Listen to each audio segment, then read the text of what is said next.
کله چې نبی علیه السلام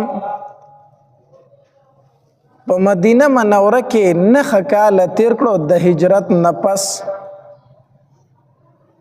او په دې کې نبی علیه السلام ډېرې غزاګانې وکړې، اخر تر دې پورې چې هغه لوی ښار، هغه مبارک ښار مکه مکرمه هغه فتح شوله. په دغه 9 کال د زبرګې میاشت وه، هرقل بادشاه ته دا خبر ورسېدو چې د مسلمانانو کم پیغمبر دی هغه وفات شوی دی، او خلک بالکل وږې تږې ناستې قات سالفې ده. نو تا ته دا ډېره ښه موقع ده چې په دوی باندې حمله وکړي، په مدینه منوره حمله وکړي، د مسلمانانو حکومت ختم کړي. ځکه دغه زمانه کې د روم حکومت چې دی به ځان ته صفر طاقت ویلو. لوی بادشاهي په دغه زمانه کې هغه د روم بادشاهي وه. نو هرقل بادشاه دا نه غوښتل چې په دنیا کې د زما د مقابلې یو بل بادشاهي موجود وي. نو هرقل بادشاه دا غوښتل چې په مدینه منوره باندې حمله وکړي او د مسلمانانو دا کم حکومت چې را روان دی دا ختم کړي. نو چې کله دی خبر شو چې د مسلمانانو پیغمبر وفات شوی او دا ورته یو دروغ خبر رسېدلی و، نو ده ویره دا موقع ده د حملې کولو. ځکه په زړه کې د ده دا و چې دا پیغمبر چې دا رښتینی پیغمبر دی. دته یو ځل نبی علیه السلام د اسلام د دعوت لپاره خط لیږلی و. دله چې هغه خط ورسېدو، په دغه زمانه کې ابو سفیان رضی الله تعالی عنه مسلمان شوی. دی د مکې نه تللی و دغلته تجارت لا. نو د ابو سفیان وغوښتو د نبی علیه السلام متعلق ته څه تپوسونه وکړه، ابو سفیان ولا جوابونه ورکړو. نو د هرقل بادشاه خپل قوم ته وویل وی دغه سړی چې دی دا رښتینی پیغمبر دی، دا رښتینی پیغمبر دی، او داسې دی په خپل تخت باندې ناستو. وی زه چې په کمزۍ باندې ناست یم او په کمزۍ زما دا خپې پرتې دي، یوه زمانه را روانه ده چې دلته به د هغه قدمونه را رسي، دا ځای به م هغوی فتحه کوي. او دا خبره یې وکړه وی کاش چې زه د ده په خوا کې ما به د ده خپې انځلې وي. دا خبره یې وکړه. او بیا خپل قوم ته دعوت ورکوي وی که د دنیا او د آخرت کامیابي غواړئ نو راځئ چې په دغه پیغمبر باندې ایمان راوړو. نو چې دا خبره یې وکړه، خلکو یو انقلاب شروع کو، غوغا شروع کړه. ښه ته پې ایمان راوړي؟ نو دی ویریدو. نو خلکو ته ویل وی ما خو اسې ټوکې کولې، تاسو مې کتئ چې تاسو په خپل دین کې څومره مضبوط یې. بدبخته بادشاهي غوره کړه او دین اسلام یې پرېښودو. نبی علیه السلام ته خبر راورسېدو، نو نبی علیه السلام وفرمایل وی دنیا او د دنیا بادشاهي غوره کړه او آخرت یې پرېښود. کو چېرته د ایمان راوړی وی د ده د وجې نه به په روم کې ډېر خلک مسلمانان شوی و، ځکه بادشاه و. خو ده وی چې بادشاهي مې د لاسه ځي نو د خپل ایمان نه بیا واپس شو.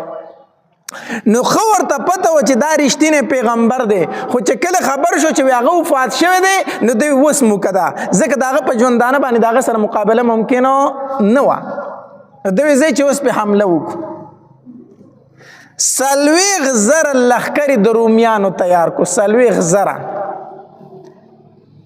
او د نبی علیه السلام مقابلې له روان شو په مدینه منوره باندې د حملې کولو دپاره. دلته نبی علیه السلام ته خبر راورسېد د الله پاکه پیغمبره د روم چې کوم بادشاه دی هرقل، هغه په مدینه منوره باندې د حملې کولو اراده کړې ده.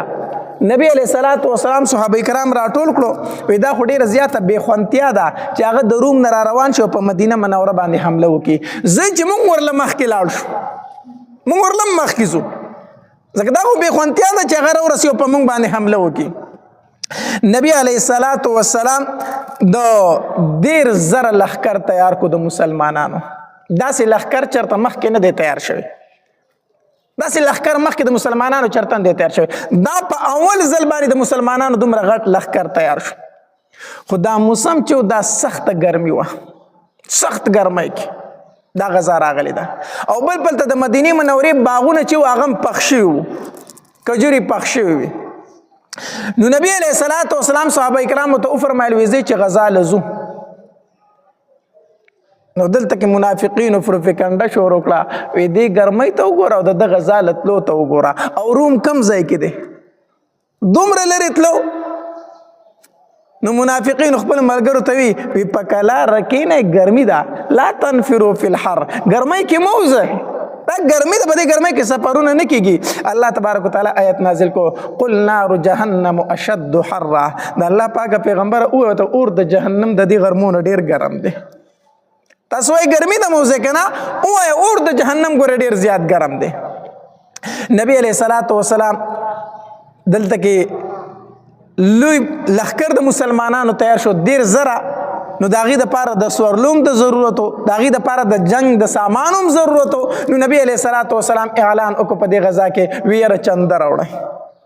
دا واحد غذا ده چې په دې کې نبی علیه الصلاة والسلام د چندې اعلان کړی دی. مخکې غذاګانو کې به نبی علیه السلام داسې پټه غونته خبره کوله چې دا راز پاش نه شي. دلته یې ښکاره اعلان وکړو، وی چنده راوړئ، ځکه چې جنگ مو د ډېر یو لوی طاقت سره دی، جهاد د یو ډېر لوی طاقت سره دی. رومیان دي، د زمانې ځان ته سپر طاقت وایي. او دویم سفر هم اوږد دی، لښکر هم زیات دی، د جنگ سامان هم نشته دی، چنده راوړئ. هر صحابي کور ته روان شو، ځي چې چنده راوړي. عمر رضی الله تعالی عنه فرمایي چې نبی علیه الصلاة والسلام د چندې اعلان وکړو، زه ډېر زیات خوشحاله شوم. وی خوشحاله دا شوم چې په دې ورځو کې زما سره لږ مال موجود و، مالدار وم. وی ما وی چې زه دا ځل خو به د ابوبکر نه نمبر اوسم که نه، دا ځل به د ابوبکر نه نمبر اوسم چې نبی علیه الصلاة والسلام اعلان وکړو. وی کور ته لاړم، وی کور کې چې مې څومره سامان هغه مې په منځ باندې نیم کو، او نیم سامان مې کور پرېښود او نیم مې راوړو د نبی علیه الصلاة والسلام خوا کې مې ورته وکړو، او خوا ته ورسره کېناستم، خوشحالېږم چې ما ډېر سامان راوړی دی. وی ابوبکر رضی الله تعالی عنه هم څه سامان راغستی دی، راوړو د نبی علیه الصلاة والسلام خوا ته یې کېښود په چنده کې، هغه ورته کېناست. زه د ابوبکر سامان ته ګورم، خپل ته ګورم، خوشحالېږم چې زه دا ځل مې د ابوبکر نه وګټله، زما سامان ډېر دی د ابوبکر رضی الله تعالی عنه نه. وی عثمان رضی الله تعالی عنه هم کور ته لاړو. چې کور ته لاړو، 300 آسونه او 1000 اشرفۍ عثمان رضی الله تعالی عنه راوړي. 300 آسونه او 1000 اشرفۍ. دا اشرفۍ چې دي دینار ته ویلی شي، دا د سرو زرو پیسه د ډېرې قیمتي روپۍ دي. نو عثمان رضی الله تعالی عنه چې کور ته لاړو، نو 1000 اشرفۍ او 300 آسونه یې را روان کړي، د نبي علیه الصلاة والسلام خوا یې راوستو. وی د الله پاک پیغمبر دا په چنده کې قبول کا، 300 آسونه. مونږ هم وایو مونږ چنده ورکو که نه، مونږ هم چنده ورکو، 10 روپۍ ګوره هغه ورکو، مونږ ما چنده ورکړه. نبی علیه الصلاة والسلام دا 1000 اشرفۍ په لاس کې نیولې. صحابه کرام فرمایي وی نبی علیه السلام په دې لاس کې داسې اړولې راړولې، او وی دومره ورته خوشحالېده که نه. نبی علیه السلام وفرمایل چې عثمان د نن نه بعد څه عمل کوي ده ته نقصان نشي رسولی. عثمانه چې څه کوي کوه تا ته د نن نه بعد یو عمل نقصان نه در رسوي. دا مطلب نه چې نبی علیه الصلاة والسلام ورته وفرمایل چې ګناه کوه، مطلب دا دی الله به دې نن نه بعد د ګناه نه ساتي، ته به د نن نه بعد ګناه د سره کوي نه. دومره خوشحاله شو نبی علیه الصلاة والسلام د عثمان رضی الله تعالی عنه په هغې مال باندې. وی ښه نبی علیه الصلاة والسلام زما طرف ته متوجه شو، عمره څه دې راوړي دي په چنده کې؟ وی ما ورته وایي چې د الله پاکه پیغمبره په کور کې مې چې څومره سامان و هغه مې په منځ نیم کو، نیم مې کور پرېښود او نیم مې دا راوړی دی. وی چې ښه. ابوبکر نه تپوس وکړو چې ابوبکر څه دې راوړي دي؟ وی چې د الله پاکه پیغمبره د کور ټول سامان مې راوړی دی. ښه کور کې چې څه هغه دې هر څه راوړي دي؟ وی او وی ابوبکر په کور کې دي بچو ته څه پرېښي دي؟ وی د الله پاکه پیغمبره ستا او د الله نوم مې ورته پرېښی دی. په کور کې مې بچو ته الله او د الله رسول پرېښی دی، په کور کې چې څه و هغه مې ټول راوړي دي. عمر وی ما وویل چې د ابوبکر سره مقابله نه کېږي، ما خو چې زه به د ابوبکر نه نن وګټم، ما خو د کور سامان په منظم کړی، ابوبکر خو چې په کور کې څه مونږ ته هغه ټول راوړي دي. دا د هغې د نبي علیه صلات وسلام سره مینه محبت وه چې کور کې څه سامان هغه ټول راوړی. ها دا د هغې یقین او دا د هغې عقیده و. علما لیکي ما تعالی دا جایز نه دی چې د کور ټول سامان په چنده کې ورکو، ځکه زمونږ دومره عقیده نشته دی، دومره ایمان نشته دی. د کور ټول سامان کو د الله په لار کې ورکړو، سبا به خیر غواړي، بیا به څه غواړي؟ خیر غواړي، بل ته به لاس نیسي. نو د هغې نه ښه دا ده چې د خپل ټول سامان د الله په لاره کې نه ورکړي، څه د بچو له پرېږدي. د هغې خو یقین و، د هغې عقیده وه، الله تبارک وتعالی به ورله اخ که شانتې بندوبست کو. نو دا د صحابه کرامو په دین کې د یو بل سره سیالي وه چې یو صحابي وي زه به د ده نه نوم ګټم، بل وي زه به نوم ګټم. د هغې د یو بل سره په دین کې سیالي وه. زمونږ د یو بل سره سیالي ده خو په دنیا کې. ښه د ګاډی اخیستی دی، زه به هم ګاډی اخلم. ښه د بنګله جوړه کړه، زه به هم بنګله جوړوم. ښه د پلانکي زوی 2 روپۍ وګټلې، زما دا به هم دومره ګټې کو حلالې وي او کو حرامې وي. ګاډی په حلالو اخیستی کو په حرامو اخیستی دی، کور په حلالو جوړ کړی کو په حرامو جوړ کړی دی، خو بس زه به هم جوړوم. دې ته نه ګورو چې دا پیسې حلالې دي کو حرامې دي. زمونږ سیالي د یو بل سره په دنیا کې ده، په پیسو کې ده، اگر چې هغه حرامې ولې نه وي. د صحابه کرامو سیالي د یو بل سره په دین کې وه، او دا د مسلمان شان هم دی چې دوی به یو بل سره سیالي په دین کې کوي.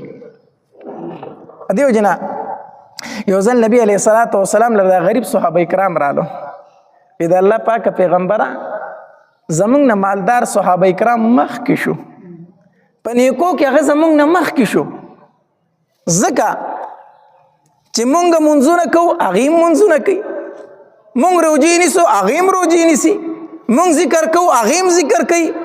خو د الله پاک پیغمبر هغه خیراتونه کوي او مونږ خیرات نشو کولی، هغې صدقې ورکوي، مونږ صدقې نشو ورکولی ځکه هغه مالدار دی او مونږ غریبانان یو.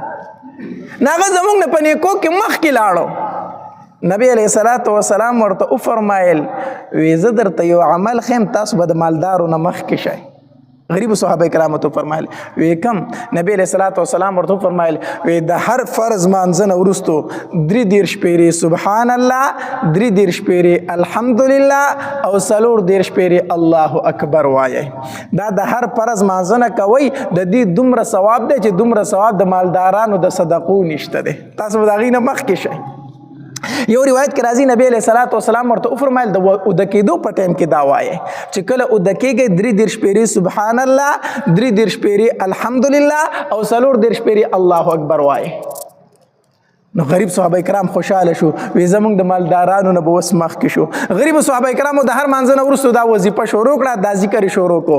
مالدار صحابه کرام پې خبر شو، ویل هغوی دا مونږ نشو کولی سو چې تاسو یې کوئ چې مونږ به هم کوو که نه.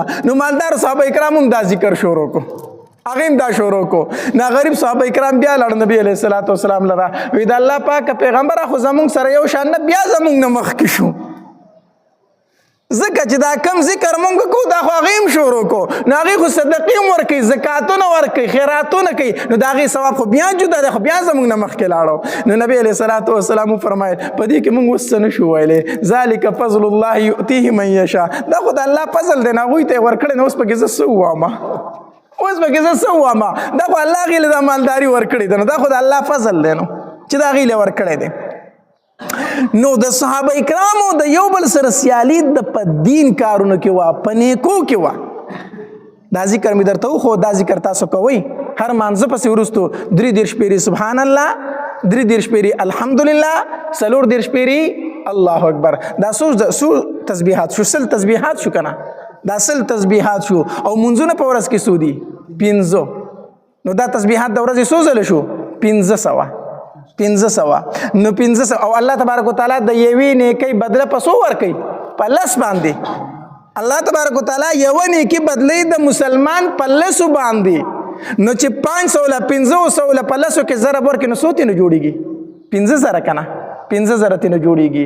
نو د ورځې 50,000 تسبیحات شو چې په هر مانځه پسې ته دا وایي. د دې وجې نه یو ځل نبي علیه الصلاة والسلام وفرمایل وی چې کله دا تسبیحات تاسو د هر مانځه نه وروستو کوئ نو دا 50,000 تسبیحات شو. نو په تاسو کې داسې څوک شته چې هغه 50,000 ګناهونه د ورځې وکړي؟ 50,000 ګناه څوک کولی شي؟ نشي کولی. نو هر مانځه پسې دا تسبیحات وایي، دا 50,000 نیکۍ دي. نو 50,000 ګناه خو یو انسان نشي کولی. نو نیکی دی په ګناونو باندې څه شولې زیاتې شوې چې هر مانځه پسې وروستو دا تسبیحات وایي نو پکار دا چې هر فرض مانځه پسې مونږ دا تسبیحات وایو د اوده کېدو په ټایم کې هم وایو. نو عمر رضی الله تعالی عنہ فرمایي وی ابوبکر را نبی عدل تمخ کې شو نو ما وی چې د ابوبکر مقابله ګرانه ده. نبی علیہ الصلوۃ والسلام د زبرګ میاشت وا 5 تاریخ او تبوک په طرف باندې روان شو او 10,000 لښکر ورسره دی. په دې کې صحابه کرام رالو او نبی علیہ الصلوۃ والسلام ته فرمایل وی د الله پاک پیغمبر مونږ له سورلې راکړه چې مونږ در سره jihad لاړ شو. غریب صحابه کرام مونږ لم اسونه او خان سخر په کار دی چې مونږ په سوار شو ستا سره مرګ شو غزا لاړ شو. نبی علیہ الصلوۃ والسلام ورته فرمایل ما سره خو څه شی نشته چې زه تاسو له درکمه. هغه صحابه کرام د هغه ځای نه په جړه باندې روان شو جړلې چې موږ د نبی علیہ السلام د پاتې کېږو او نبی علیہ السلام غزا روان دی. الله تبارک وتعالی آیاتونه نازل کړو ولا علی الذین اذا ما اتوک لتحملهم قلت لا اجد ما احملكم عليه تولوا واعينهم تفيض من الدمع حزنا الا يجدوا ما ينفقون. د سترګو نه وښ کې بيدې واپس روانو جړلې چې موږ نبی علیہ الصلوۃ والسلام د غزا نه پاتې کېږو. ټول مسلمانان غزا لاړو. مدینه منوره کې صرف یا څوک پاتې شو ضعیفان بوډاګان پاتې شو یا معذور پاتې شو یا ښځې پاتې شوې یا منافقین پاتې شو یا د غریب صحابه کرام پاتې شو غریب صحابه کرام.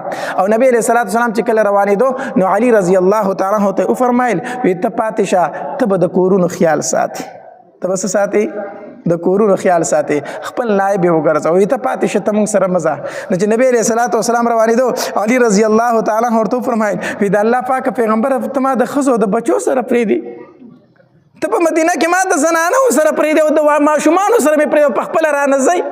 علي رضی الله تعالی خفه شو. نو نبی علیہ الصلوۃ والسلام ورته فرمایل وی ای علي خوښه دې نه ده چې ته زما د پاره داسې شي لکه څنګه چې هارون د موسی علیه الصلوۃ والسلام د پاره و څنګه چې هارون د موسی علیه الصلوۃ والسلام د پاره نو خوښه دې نه ده چې داسې ته زما د پاره شي خو زما نه وروسته بل پیغمبر راتلونکی نشته دی.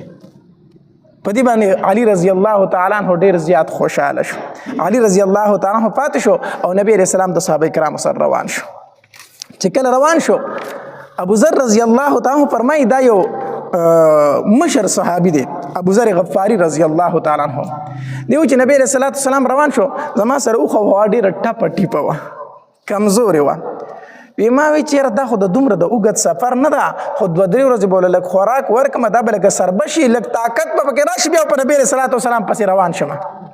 وی زه پاتې شوم چې پاتې شوم وی ګیاګانې مې راوړې خوراکونه مې راوړه اوښې ته مې اچول وی یو 2 ورځې تېرې شوې خو په اوښه کې هېڅ فرق رانغی اوس فرق پکې رانغی. وی ما چېرې دا خو نه سربېږي اوښه مې پرېښوده پیدل روان شوم په نبي علیه الصلوۃ والسلام پسې منډه منډه منډه وي حتی تر دې پورې چې په یو ځای کې مې نبي علیه السلام او صحابه کرام ورسول.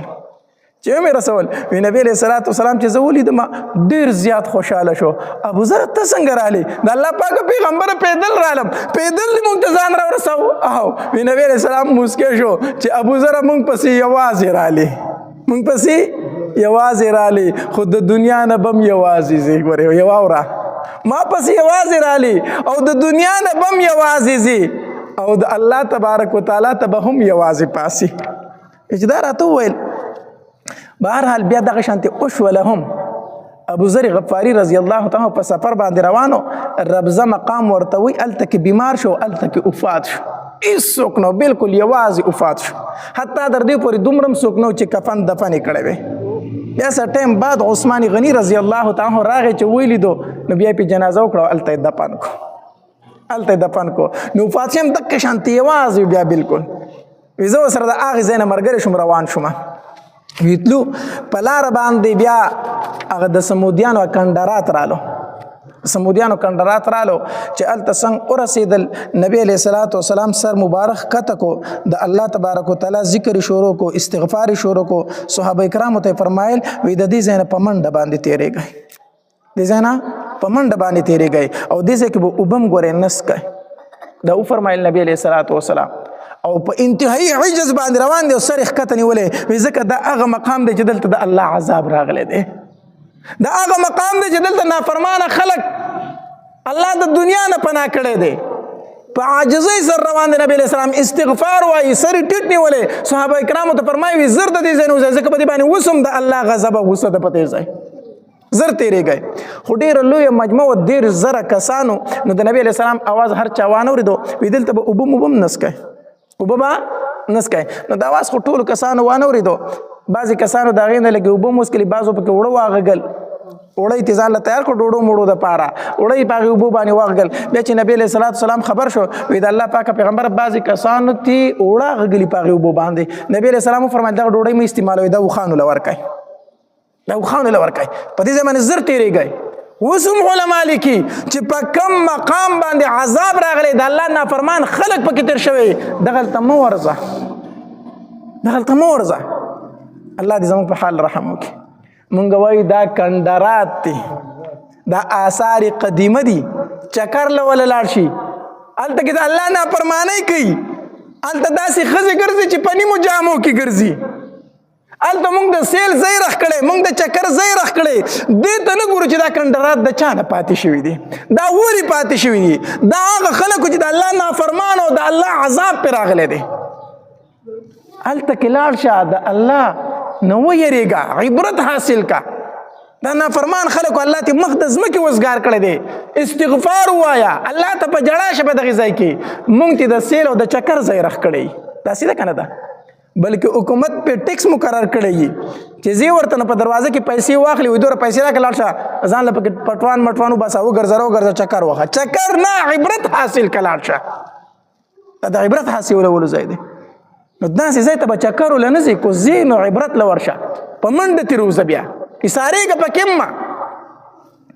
نو د سمودیانو په هغې ځایونو باندې نبي علیه صلات وسلام ورغی. چې لږ مخکې لاړو صحابه کرامو ته وفرمایل، وی د الله پاکه پیغمبره تږي شوي یو، څاروي هم تږي شوي دي، اوبه نشته، د څه وکړو؟ نبي علیه صلات وسلام ورته وفرمایل، وی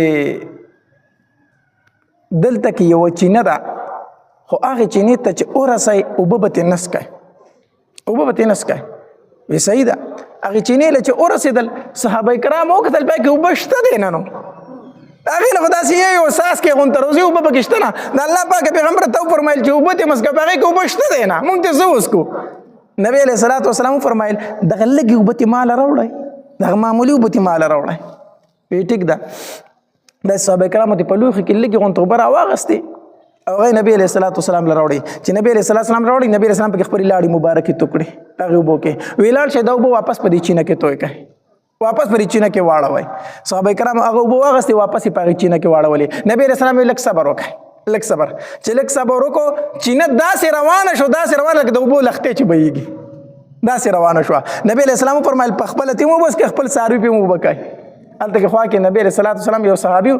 نبی علیه صلات وسلام ورته وفرمایل ای زما صحابي، یو وخت به راشي چې د دې چینې نه به دلته دا ټول علاقه شنه وي، دلته به لوی لوی باغات جوړ شي. او صحابه کرام فرمایي موږ په خپلو سترګو ولیدل چې هغه علاقه کې بیا باغات جوړ شو، هغې چینې د وجې نه.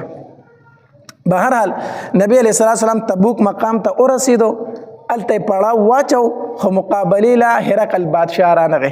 ځکه هرقل بادشاه بیا خبر شو چې دا خبر دروغ دی چې مسلمانانو پیغمبر وفات شوی دی، دا دروغ دی. نو هغه بیا رانغی، وی د پیغمبر سره مقابله نه کېږي. هغه د هغې ځای نه واپس تښتېدلی و، واپس تللی و.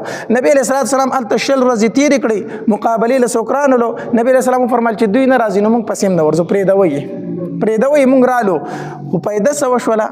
فایده دا وشوه چې هلته کې ګیر چاپېره چې کم قبایل پاتې کېدو، خلک پاتې کېدو، په هغې باندې د مسلمانانو یو روب پرېوته، د مسلمانانو یو یره پې پرېوته چې دا خو ډېر زورور دي. د زمانې هغه صفر طاقت چې ځان ته وایي روم په هغې پسې راغلي دي او هغه ترې نه وتښتېدل، هغې ته وتښتېدل. نو هغه خلک چې هغه ټول مسلمانان شو، ګیر چاپېره چې کوم قبایلو ډېر خلک مسلمانان شو، ډېر خلک مسلمانان شو. او نبی علیه صلات وسلام د هغې ځای نه واپس راغی مدینې منورې ته. چې کله نبی علیه صلات وسلام ته که نه، نو د نبی علیه صلات وسلام سره تمام مخلصین مؤمنان تلي وو. خو په مدینه منوره کې صرف یا څوک پاتې شوي، منافقین پاتې شوي، یا معذورین پاتې شوي، یا ښځې او ماشومان پاتې شوي. خو په دې کې 3 صحیح مؤمنان هم پاتې شوي. د نبی علیه صلات وسلام نه وروستو 3 صحیح مسلمانان هم پاتې شوي چې دا غزوه تبوک ته نه وتلي. په هغې کې یو کعب ابن مالک رضی الله تعالی عنه، دویم مراره ابن ربیع رضی الله تعالی عنه، او دریم هلال ابن امیه رضی الله تعالی عنه. دا صحیح مسلمانانو، خو دوی د نبی علیه الصلاة والسلام سره نه وتلي.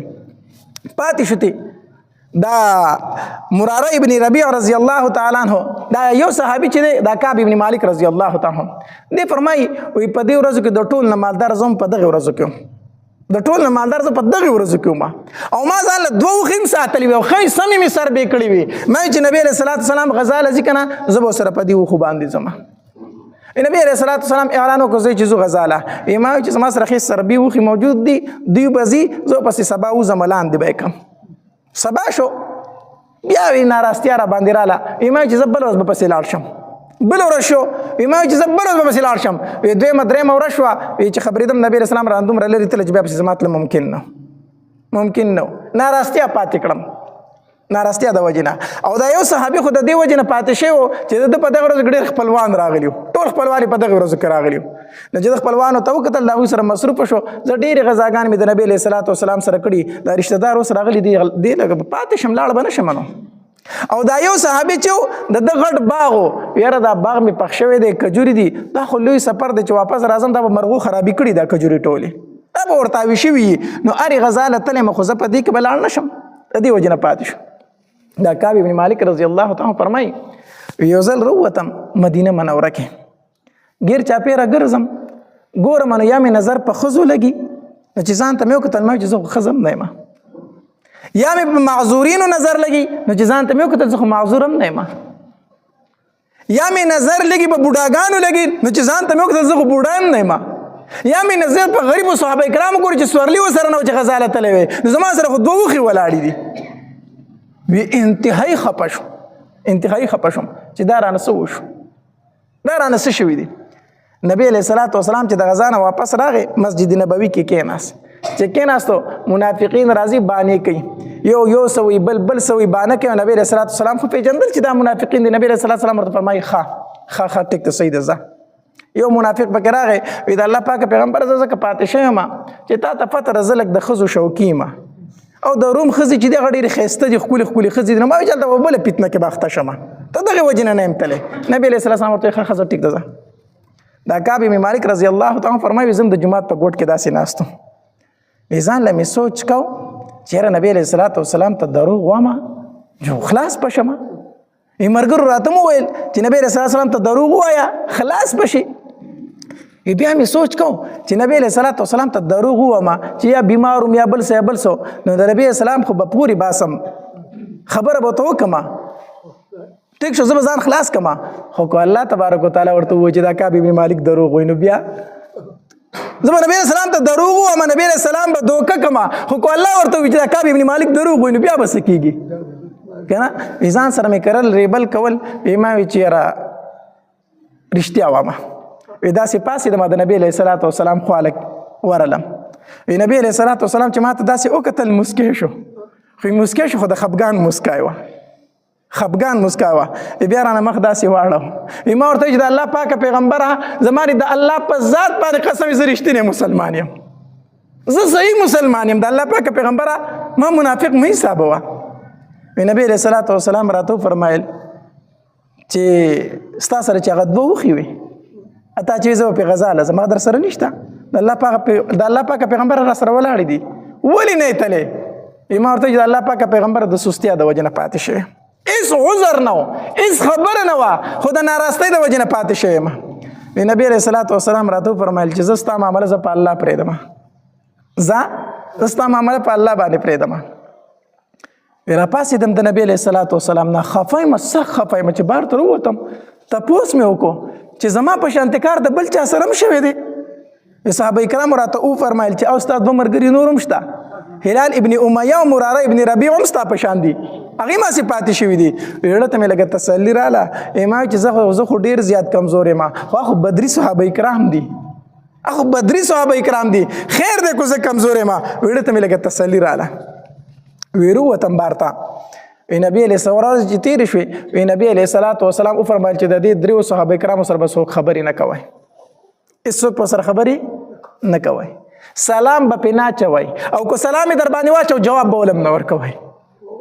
وی جماعت ته رالمه په نبی علیه الصلاة والسلام مې سلام ور واچو نبی علیه السلام جواب رانه کو صحابه کرام راله جواب رانه کو وی داسې کېناستم نبی علیه الصلاة والسلام ته داسې وګورم نو نبی علیه السلام رانه مخ واړی نبی علیه السلام رانه مخ واړی وی چې بیا زه داسې کېنم نو چې زما بل طرف ته خیال شي نو دا نبی علیه السلام ما ته ګوري زه پر سترګو کې ساتم نو چې زه اخوا ګورم ما ته نبی علیه السلام ګوري خو چې زه نبی علیه السلام ته مخ واړم نو نبی علیه السلام زما نه مخ واړی په مانځه باندې ودرېدم ویلې مانځه کې مې داسې په دې سترګې په دې ګوټ کې نبی علیه الصلاة والسلام ته به کتل نبی علیه السلام به ما ته کتل خو چې پوه به را باندې شوی نبی علیه السلام به رانه مخ واړه وی سخت خفه ومه وی بار ته ووتم په صحابه کرامو مې سلام واچو وی صحابه کرامو راله د سلام جواب رانه کو ډېر سخت خفه شومه وی د تره زوی مو ابو قتاده رضی الله تعالی عنه د هغه کره کور ته لاړم ما په ابو قتاده باندې سلام په کور کې ور واچو هغه رالم جواب رانه کو ما ورته چې ابو قتاده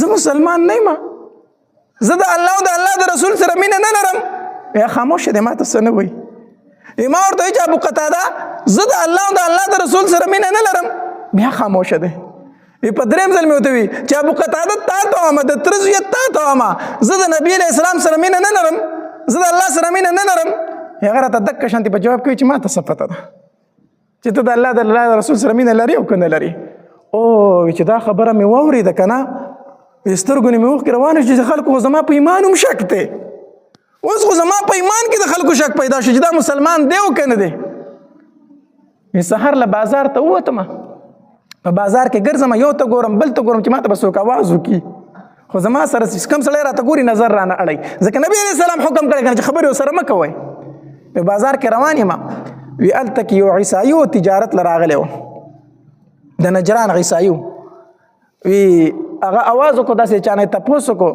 چې کعب ابن مالک څوک دی وی ورته ورته اشاره وکړه دا پورې چې روان دی د کعب ابن مالک دی ما له خوا راغی په لاس کې راله داسې یو خط راکوي ما ته چې دا څه دي وی چې دا د شام د بادشاه خط ته تا ته را لېږلی دی ما چې د شام بادشاه ما ته خط څه دي پکې وی چې کور ته لاړم خط مې کولاو کو هغه راته خط را لېږلی و په خط کې دا لیکلي چې ای کعب ابن مالکه زه خبر شوی وم چې ستاسو پیغمبر په تاسو ډېر ظلمونه کوي او ستا سره ډېر زیاتې راغستې دی راشه عیشه زموږ دروازې تا ته کولاو دي راشه عیسایشه او زمونږ ملک ته راشه چې ته خپل عزت ویني ستاسو بادشاه په تاسو ډېر ظلمونه کوي وایي چې خط مې ولیدو هغه مې څیرې کړو ورته مې ور واچو او په چغو چغو مې وجړل چې الله زه دې حالت ته راورسېدم چې عیسایانو زما نه تمه پیدا شوه او ناستو مې جړل مې او فکر مې دا کو ما وی چې که په دې حالت کې ته مړ شوې که نه نو نبي علیه الصلاة والسلام به دې جنازې له راشي او قرآن شي او الله دې نه کي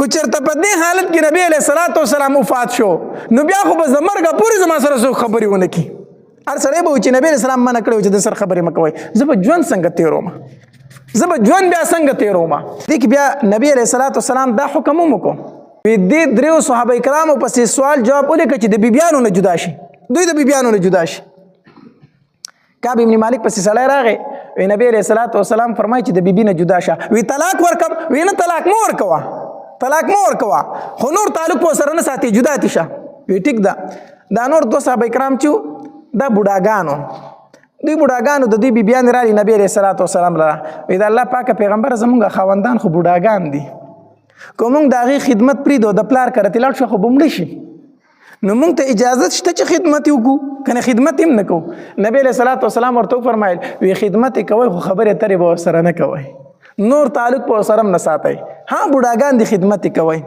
کعب ابن مالک وی زما ښځه چې خبر شوی ما ته وي چې زم چې د نبی علیه الصلاة والسلام نه اجازت وغواړم چې زه مې د خپل خاوند خدمت کولی شم ما ته وی چې بالکل به نه ځي هغه بوډاګان دي زه ځوان یم زه د پلار کره زما تا ته حاجت نشته دی زه د پلار کره زما ستا تعلق ختم تر څو چې نبی علیه السلام فرمایلي نه او زما خدمت ته ضرورت نشته زه خپل خدمت په خپله کولی شم ښځه مې د پلار کره ولېږله په کور کې بالکل یوازې ناست یم او سحر ټایم او بالکل سحر وختي وي بره کوټې ته وختم او داسې ناست یم او سوچ کوم چې د الله څه کار دی چې زما توبه قبلوي الله زما ته څه ضرورت دی ضرورت خو زما الله ته دی زه جهاد له نه یم تللی نافرماني مې کړې ده الله ما ته څه ضرورت لري چې زما دعا به قبلوي په دې خفګان کې ناست یم چې زه به دغه شان د دنیا نه ځم ما به نبي علیه السلام خفه پاتې کېږي دا سوچ مې کوه په دې سوچونو کې ناست یم وی ناڅاپه یو اواز وکړو یا کعب ابشر یا کعب ابن مالک ابشر اے کعب ابن مالک زیر می در باندې زیر می در باندې ځکه چې بالکل سحر وختي چې په نبی علیہ السلام د آیاتونه نازل شو وعلى الثلاثه الذين خلفوا حتى اذا ضاقت عليهم الارض بما رحبت وضاقت عليهم انفسهم دا هغه دریو تنم الله تبارک وتعالى توبه قبول کړ چې په هغه باندې دا پراخ دنیا تنګ شوی و پراخ دنیا په څه شوی و تنګ شوی و 500 ورځې پس د هغې دا توبه قبوله شوه د آیتونه الله تبارک وتعالی نازل کړو نبی علیہ السلام وفرمایل ویلاړ شئ په کعب ابن مالک باندې زیرې وکئ وی زه په کوټه باندې ناست وم جبل سلع ورته ویلی شي د هغې طرف نه آواز وشو آواز وشو یا کعب ابن مالک ابشر اے کعب ابن مالک زیرې می در باندې وی دا آواز چې مې اورېد ګیر چاپېره ګورم چې آواز د خوشحالۍ دی آواز د څه شي دی د خوشحالۍ دی وی ناستم یو صحابي مې خواله راغی ما ته وی چې الله ستا توبه قبوله کړه الله ستا توبه وی ځان ته مې وکتل ایس را سره نه و 2 څادرې را سره وي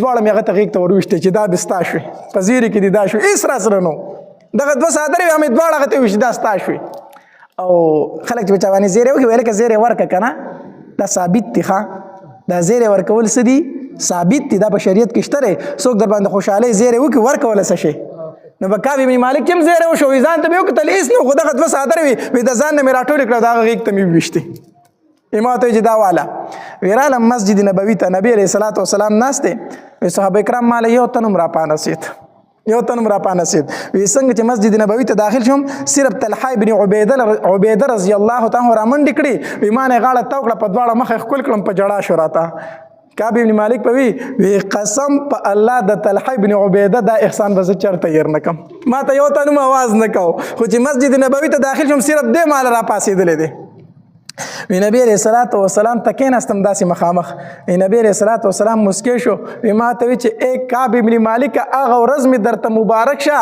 چې مور دې زیږولې داسې د خوشحالۍ ورځ په تا نه ده راغلې دغه ورځ دې مبارک شه چې مور زیږولې داسې خوشحاله ورځ په تا باندې نه ده راغلې ما ورته وی چې د الله پاکه پیغمبر الله مې توبه قبوله کړه خو زه چې پاتې شوی یم که نه زه چې پاتې شوی یم زه د خپل مال د وجې نه پاتې شم دې سوس کړی یم دې سوس کړی یم د الله پاکه پیغمبر زه د خپل ټول مال د الله په لاره کې ورکوم وی نبی علیہ الصلوۃ والسلام راته وی چې کعب ابن مالک ټول مه ورکوه ما ورته وی چې زه ټیک د الله پاکه پیغمبره د خیبر په مال غنیمت کې چې کومه ځمکه راته میلاو شوې ده هغه پرېږدم نور ټول مال د الله په نوم باندې صدقه هغه بل صحابي راغی وی چې د الله پاکه پیغمبر زه د رشته دارو د وجې نه پاتې شوی یم زما رشته دار په دې ورځې راغلي وو زه به د نن نه بعد د رشته دارو سره تعلق نه ساتم زه د دوی د وجې نه غذا نه پاتې شوی یم نبي علیه السلام وفرمایل وی نه د رشته دارو سره به تعلق ساتي رشته دارو سره څه ساتي تعلق هغه بل صحابي ورته راغی وی د الله پاکه پیغمبر زه د پلان کې باغ د وجې نه پاتې شوی ما د دې کجوري پخ شوي دي دا به رانه خرابې شي د الله پاکه پیغمبر دغه باغ ما د الله په نوم صدقه کو نبی علیہ الصلوۃ والسلام ورته وفرمایل اخو ټیک ده خو ستا په خپلو خپلوانو کې ډېر غریبانان دي ستا په خپلو خپلوانو کې د تره زامن دي ډېر غریبانان دي د هغې باندې تقسیم که هغې لی ورکړه هغه باغ یې په هغې باندې تقسیم کو غرض مې دا کو چې دا یو غزوه تبوک واقعه راغلې وه په دې کې صحابه کرامو ډېرې قربانۍ ورکړي دي دغه واقعه په کې د نبي علیه السلام د 3 صحابه کرامو سره راغلې وه الله تبارک وتعالی د هغې هغه توبه قبوله کړه